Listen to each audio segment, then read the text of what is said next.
Morning বন্ধুরা, সত্য সোনাদের ব্লগে তোমরা সবাই কেমন আছো? আশা করি সবাই খুব ভালো আছে আর আমি খুব ভালো আছি। তো চলে আসলাম নতুন একটা ভিডিও নিয়ে। তো ভিডিওটা বিছানা বসে শুরু করছে। বাইরে বন্ধুরা টিপ টিপ করে বৃষ্টি পড়ছে, কখন থেকে পড়ছে জানি না, আমি ঘুম থেকে উঠে দেখছি বৃষ্টি পড়ছে। তো যাই হোক বৃষ্টি হচ্ছে, কারণ আমরা আজকে অমাবতী লেগেছে, তো ওই কারণে বৃষ্টি হচ্ছে। এখন রথ বিপদ হয়নি, পুজো সব তো গায়ের কাছে চলে এসেছে, তো ওই কারণে বৃষ্টি হচ্ছে বন্ধুরা। তো যাই হোক, তো দুদিন একটু গরম দিয়েছিল, আবার বৃষ্টি হচ্ছে। এমনি বর্ষাকালে বর্ষা না হলে ভালো লাগে না, যেটা সোজা কথা। গরমে গরম, বর্ষায় বর্ষা, আর ঠান্ডায় ঠান্ডা, এইগুলো না হলে একদমই ভালো লাগে না। তো যাই হোক, ঘুম থেকে উঠেছি আজকে অনেকটা দেরি করেই উঠেছি, একটু রাতে ঘুম হয়নি, তো ঘুমিয়ে পড়ছিলাম। তো আমাদের দাদাভাই ডাকলো, উঠে যে কাজ সারবো, এখন 10:30 বাজতে যায়, একটাও কাজ হয়নি। বাইরে পড়ছে ঝিরিঝিরি করে বৃষ্টি, বৃষ্টিতে ভিজবো না, কেননা একে মাথায় তেল পড়ছে না, আর ওই বৃষ্টিতে ভিজলে না আরও বেশি মাথা যন্ত্রণা করবে। কালকের তো একটু মাথা যন্ত্রণা করছিল সন্ধ্যের দিকে। তো যাই হোক চলো বন্ধুরা, এখনও কাজ বাজ হয়নি, বিছানা গুছাবো। তো ভিডিওটা দেখতে থাকো আর সঙ্গে থাকো, সারাদিন কী কী করবো। তো দেখো বন্ধুরা, এই যে বিছানা গুছিয়ে নিয়েছি সুন্দর করে। আর আজকের মানে বাক্সটা খুলেছিলাম, খুলে গুনছিলাম কটা কাঁথা আছে। তো এই যে এই দেখো, বিছানা গুছিয়ে বাক্স খুলে একটু গুনছিলাম যে মা কটা আমাকে কাঁথা দিয়েছে, ঠাম্মাও দিয়েছে ওর মধ্যে কাঁথা। তো দেখছিলাম দুটো কাঁথা আমার ছিঁড়ে গেছে বন্ধুরা, মানে ইউজ করতে করতে ছিঁড়ে গেছে, কাঁথার উপরে কাঁথা বাঁধবো। তো দেখি মাকে ফোন করবো, তোমাদের দাদাভাই আসলে শুনবো। আমার 3টে কাপড় ছিঁড়ে গেছে, আমি তো তেমন বেশি কাপড় পরি না, মায়ের কাপড় আছে অনেক। তো মা এই কাপড়গুলো নিয়ে যাবো আর কাঁথা পেতে দেবে আমাকে। আর একটা কাঁথা মা পেতেছিল, আমি নিয়ে এসেছি। তো মা বললো দিয়ে আমি সেলাই করে দেবো। আমি বললাম না, আমি একটু হাতে সেলাই করবো। মা মেশিনে সেলাই করে, মা আগে হাতে সেলাই করতো খুব ছোটো ছোটো করে। তো মা এখন আর পারে না, দেখতেই পায় না চোখে, তা কী করবে। মেশিনের সেলাই উঠেছে, ওই জন্য মেশিনের সেলাই করে বন্ধুরা। শোনা মাই যেমন বিস্কুট খাচ্ছে, ব্রাশ ট্রাশ। তো ওইটা আমি বাড়িতে গেলে সুতো ওখানে দাম কম, সুতো কিনে নিয়ে আসবো, চুড়ি কিনে নিয়ে আসবো, বাড়িতে বসে থাকি সেই সুন্দর হলে সেলাই করবো যেমন পারবো তেমন। আর এই দুটো কথা পারবো পেতে, আর হাতেই সেলাই করবো। এটা কথা দেখি মাকে বলবো যে আমার হাতা পেতে দেওয়ার ব্যবস্থা। তো বন্ধুরা স্নান টান করে পুরো ফ্রেশ হয়ে চলে এসেছি রান্নাঘরের মধ্যে বন্ধুরা। এই যে তো ভাত বসিয়ে দিয়েছি, ভাত ফুটে গেছে, পটল ভাজা করবো, কুমড়ো আলু সোয়াবিনের তরকারি করবো। তাই চল, এই দেখো বন্ধুরা ভাত ফুটছে। আর ঘরের চালের ভাত তো অনেক দেরি হয় হতে, জানো না। এই দেখো বন্ধুরা পটল ভাজা বসিয়ে দিয়েছি, দেখতে পাচ্ছ কেমন সাদা হয়ে আছে, এটাকে সুন্দর করে ভাজা করবো। চলো, তো বন্ধুরা রান্নাবান্না কমপ্লিট করে ঘরের মধ্যে চলে এসেছি। তো কালকের থেকে মানে খাওয়া নেই, মানে কাল রাত্রে আমি ভাত খাইনি, একটু মুড়ি টুড়ি খেয়েছিলাম বন্ধুরা, তো ভাত খেতে পারছি না। তো চলো রান্না করেছি, তোমাদেরকে এক ঝলক দেখাই তরকারি করতে করতে, তো তোমাদের আর দেখানো হয়নি। আমার ঠাম্মার সাথে কথা বলছিলাম, আমার ঠাম্মা গেছে পিসির বাড়ি ডাক্তার দেখাতে, ওই কারণে। তো চলো তোমাদেরকে দেখাই, তোমাদের দাদাভাইকে খেতে দেবো, তোমাদের দাদাভাই আবার এক জায়গায় যাবে। তো দেখো বন্ধুরা, এই যে আছে কুমড়ো আলু সোয়াবিনের তরকারি, এই যে আছে পটল ভাজা, আর এই যে আছে ভাত। তো চলো এটাই হলো আমাদের মেনু বন্ধুরা।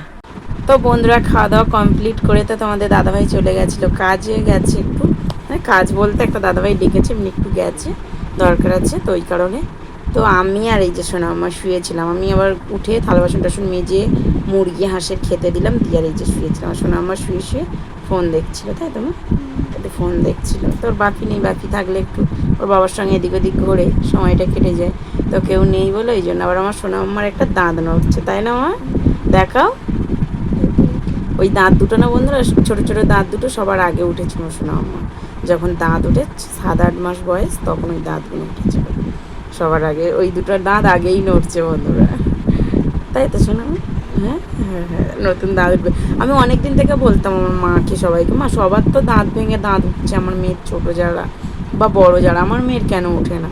তো আমার মা বলতো সময় হলে হবে, সময় হলে হবে। আমার ঠাম্মা আবার বলতো যত দেরি করে দাঁত ভেঙে দাঁত উঠবে তত ভালো হবে, তো ভালো তত ভালো হবে। তো আমার সোনা আম্মা 7 মাসে পড়বে, মানে তোমার হচ্ছে কিনা আষাঢ় মাসের 16 তারিখ আর জুলাইয়ের 1 তারিখে আমার সোনা আম্মার বার্থডে, তাই তো মা? তো এবছর আমাদের অষ্টমীস আছে, আমরা তো যাবো ওখানে, কাজে যাব। তো তোমাদের দাদাভাইয়েরও কাজ পড়েছে, এখন যাব না বলছিলাম। আমি হয়তো ঘাটের দিন যাব, তোমাদের দাদাভাই যাবে খাওয়া দাওয়ার দিনকে, তাই তোমার না এরকমই হবে। তো এই আর কি করে যাবে বলো, আগাম সব বুক করেছে না, ওই কারণে। তো আমার শোনা আমার দান হচ্ছে, শোনা আমার আগের বছরে জন্মদিন করবে, তাই তো শোনো। ওর জন্মদিন বড় করে হোক, বড় করে হোক, ওর খুব মানে ইচ্ছা। সত্যি কথা বলতে আমার হাজব্যান্ডের তখন টাকা ছিল না বন্ধুরা, সেই কারণে আমার স্বাদও হয়নি বড় করে। বাপের বাড়ি থেকে বড় করে দিয়েছিল, শ্বশুরবাড়ি থেকে হয়নি। জানোই স্বামীদের ইনকাম না থাকলে শ্বশুরবাড়ির অবস্থাটা কী হয়। তো করেনি, আমার দেয়ও নি, আমার বাপের থেকে একটু বড়ো করে দিয়েছিল। আর আমার সোনাম্মার ষষ্ঠী পুজো ছোটো করে আমার বাপের বাড়ি থেকেই করেছিল, আমার শ্বশুরবাড়ি থেকে করেনি। আমার মেয়ের ষষ্ঠী পুজোটা বাপের বাড়ি থেকে ছোটোখাটো করে করেছিল। তো আমারও খুব ইচ্ছা আছে, আমার মুখে ভাত ছিল না আমার শ্বশুরবাড়িতে, হ্যাঁ ছিল না, আমার বাপের বাড়িতেও নেই, বড় কাছারিতে একটু নিয়ে গেছিলাম, মুখে প্রসাদ দিয়ে না আমার বাড়িতে আমার ভাইরা মুখে ভাত দিয়েছিল, ওই মিষ্টি ভাত করে ওই একটু। তো আর তো করা হয়নি কিছু বড় করে। তোর জন্মদিনটা আগের বছর বড় করে করবো, এটা আমার খুব ইচ্ছা আছে। তো বন্ধুরা তোমাদের দাদাভাই গেছিলো একটু বাইরের দিকে, সেই বললাম। তো এই দেখো আজকে সন্ধ্যাবেলা নিয়ে এসছে এই যে গজা, আর এই খাবারটা না খুব ভালো লাগে, এই যে মিষ্টি মদন নিয়ে এসছে। তো এটা হচ্ছে সন্ধ্যের টিফিন। তো বন্ধুরা খাওয়া দাওয়া কমপ্লিট করেছি, বন্ধুরা খাওয়া দাওয়া হয়ে গেছে। দুপুরে রান্না করেছিলাম, দুপুরের তরকারি ছিল, ভাত ছিল, সেইটা দিয়ে খাওয়া দাওয়া করেছি। তো ঘুমাবো, কালকে সোমবার, কালকে থেকে সোমবার দেরিতে স্কুল, মানে 10টা থেকে স্কুল, যেমন স্কুল হতো তেমন কদিন সকালে স্কুল হয়েছে। বাবা সরে যাও, ফোনটা তো নাড়িয়ে দিলে, এমন ধাক্কা মারলে তোমাদের দাদাভাই ফোনটা শুধু নিচে পড়েনি, এটাই সৌভাগ্য, পড়ে গেলে ভেঙে যেত, ব্যাস যেত।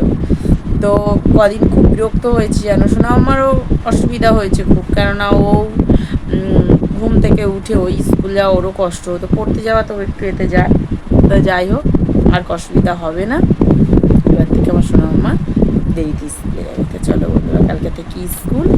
তো ভিডিওটা এই পর্যন্ত, ভালো লাগে লাইক করে শেয়ার করে দিও, যারা ফেসবুক থেকে দেখছো তারা ফলো করে দিও, যারা ইউটিউব থেকে দেখছো তারা সাবস্ক্রাইব করে দিও। টাটা, গুড নাইট, দেখা হচ্ছে পরের লাগে, সবাই ভালো থেকে সুস্থ থাকে।